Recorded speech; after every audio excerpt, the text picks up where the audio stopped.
शिवाय। भक्तों के समूह ने महात्मा से कहा, महात्मा, हम लगभग 20-21 वर्ष की आयु से कार्य कर रहे हैं और 30 साल से ज़्यादा कार्य करते हुए हो गए, लेकिन ये जो माया है, मनी है और मन, ये जीवन का वो हिस्सा बन गए हैं और ये समझ में नहीं आता ये दौड़ कब ख़त्म होगी।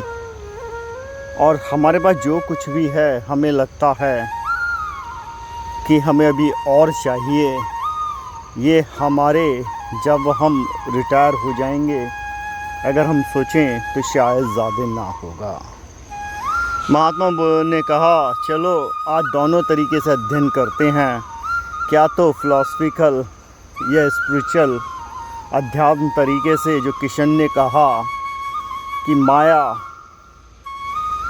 वो नर्क का द्वार है जो एक बार जिसमें कदम रख दे आदमी वापस नहीं आता, और ये इंद्रियां वो हैं जिनकी भूख कोई मिटा नहीं सकता, पूरा ब्रह्मांड इनमें समा सकता है। खैर, दूसरी तरफ महात्मा ने कहा, चलिए, वहाँ पे उनके एक भक्त थे, उनको खड़ा करा। बोले, सुना, आप दोनों में हस्बैंड वाइफ नौकरी करते हैं और थोड़ा बहुत बिजनेस भी है? वो बोले हाँ। तो महात्मा ने कहा, तुम्हारे जो है आज की तारीख में एनुअली कितना इनकम होता है? उन भक्त ने भीड़ में बड़े ही गौरवशाली से कहा, महाराज, 250,000 तो कहीं जाता नहीं है साल में, जिस पे हम टैक्स देते हैं, बाकी चीज़ें तो अलग ही हो गई। महात्मा ने सबकी तरफ देखा, हर भक्त देख रहे थे उत्सुकता से। जब इन भक्त ने ये बताया, महात्मा ने कहा, जब तुम 250,000 बता रहे हो और तुम्हारा साल का खर्चा कितना है? तो ये भक्त बड़े ही जोश के साथ बोले, महाराज, हमारा खर्चा करीब 150 के हो जाता है। 150 के का मतलब अगर आप समझें तो लगभग आप मान सकते हैं कि 1.25 करोड़ रुपये के करीब है, और ये लगभग 2 करोड़ रुपया सालाना कमाते हैं। महाराज ने कहा, तो फिर भी आपके पास जो है, अगर हम ये माने 150 होता है आपका, तो आपके पास लगभग 50 से 100 के का साल का बच जाता है। तो इस तरीके से आपका घर भी $2 मिलियन का है। भक्त ने फिर बड़े ही उत्साहित होकर बताया, हाँ महाराज, वो भी पूरा पेड ऑफ है, रिटायरमेंट अकाउंट में भी $1 मिलियन पड़ा हुआ है, और बाकी इन्वेस्टमेंट हैं $1 मिलियन के, तो कुल $4 मिलियन है। महात्मा ने कहा, बिल्कुल, आपने बताया ना आपके पास $4 मिलियन है। आपका खर्चा आपने बताया 150,000 होता है। महात्मा ने कहा, चलो आपका 150 पकड़ लेते हैं, और आपने कहा 4 मिलियन आपके पास आज की तारीख में कैश है। अगर हम 4 मिलियन को 150 में स्प्लिट करते चले जाएं, तो लगभग 30 साल ये आपके चल जाएंगे, जिसमें हमने गवर्नमेंट से मिलने वाले अभी और बेनिफिट, आप कितना और काम करेंगे 2-4 साल, वो भी नहीं लगाया है।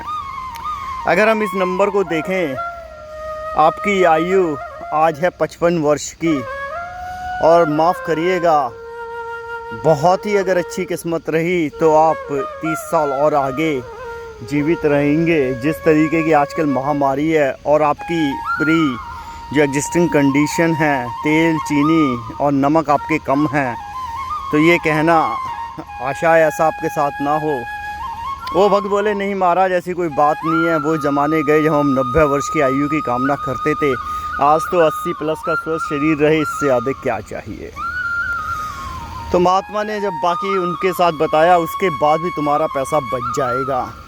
अब सवाल ये है, ये जो पैसा आप कमाना चाहते हैं, ये पैसा आपकी ज़रूरत बन गई है या चाहत बन गई है, ये निर्णय आपका होगा। तो यहाँ जो ये स्टोरी है, जो ये रियल स्टोरी है हर दूसरे आदमी की, चाहे वो ईस्ट में हो या वेस्ट में, उसका मॉरल ये है, आप अपने आप से पूछिए, पैसा कमाना आपकी ज़रूरत है या चाहत? ज़रूरत वो है जो इसमें घर परिवार को पालना है, बच्चों को स्कूल भेजना है। चाहत वो है क्योंकि और कुछ आता ही नहीं है। और ये चाहत भी आपकी नहीं है। अगर हम गीता में समझें, कृष्ण ने क्या कहा कि इच्छा रहित जीवन व्यतीत करें। इच्छा रहित का मतलब है ये जो इच्छाएं ये आपकी है ही नहीं। ये जो समाज है इसने आपके मन में डाला बचपन से, ये होना चाहिए, ये कम है, ये तेरा, ये मेरा, ना तो कुछ तेरा ना कुछ मेरा, सब कुछ छूट जाएगा साथ तेरा। तो जब वो सत्य है तो जीवन में तनाव क्यों? फ़र्क इससे नहीं पड़ता कि आपके पास क्या कल होगा, फ़र्क ये है आज आप क्या भोग रहे हैं। इसलिए देवताओं को, साधु संतों को भोग लगाए जाते हैं। भोग का मतलब होता है तृप्त हो जाना, आत्मा को प्रसन्न कर देना। बहुत ज़्यादा पैसे होने से आत्मा प्रसन्न नहीं होगी, क्योंकि आपको भोगना ही नहीं आता। आप देवताओं को भोग लगाते ही नहीं हैं। यही क्रिया रही, यही व्यवस्था थी। अगर देखें पूर्वी सभ्यता में, जिस समाज में जहाँ पर देवताओं को भोग का मतलब है, या क्रिश्चियनिटी में देखें जो प्रेयर करी जाती है उसका मतलब है उसके लिए थैंक होना, ग्रेटफुल होना, आभारी होना जो मिला। और देवताओं को भोग लगाने की जिन्हें आदत नहीं वो खुद को भी क्या भोग लगाएंगे, क्योंकि जैसा बुद्ध या कृष्ण का समझें तो देवता तो हमारे अंदर ही है। और हमारे अंदर ही क्या, हम ही देवता बन जाते हैं हम जब इस संसार की माया से, इसके ये जो लालच है अंधकार से बाहर निकल जाते हैं। तो आपको देखना है कि आपके पास पैसा आज जो है वो आपको बहुत ज़्यादा पैसा चाहिए, उस चक्कर में आप जीवन ना खर्च कर दें। क्योंकि जब शुरू में अगर आप नई गाड़ी लेते हैं 5 साल तो उसे आराम से चला सकते हैं, उसका कोई ब्रेक डाउन नहीं होता है। वैसे ही ये जीवन है, शुरू के 50 साल तक आपने कैसे इस जीवन की गाड़ी को चलाई इससे कोई फ़र्क नहीं पड़ता, लेकिन 5 साल के बाद वारंटी भी एक्सपायर हो जाती है। तो ऊपर वाले का भी क्या दोष, उसने 50 साल की तो वारंटी सबको दी है। आप चारों तरफ देखिए, उसके बाद तो उसकी भी वारंटी चली जाती है। फिर आपके हाथ में है कि आपने मेंटेनेंस कैसे रखा इस बॉडी का, और ये बॉडी कैसे चलेगी। ओम नमः शिवाय।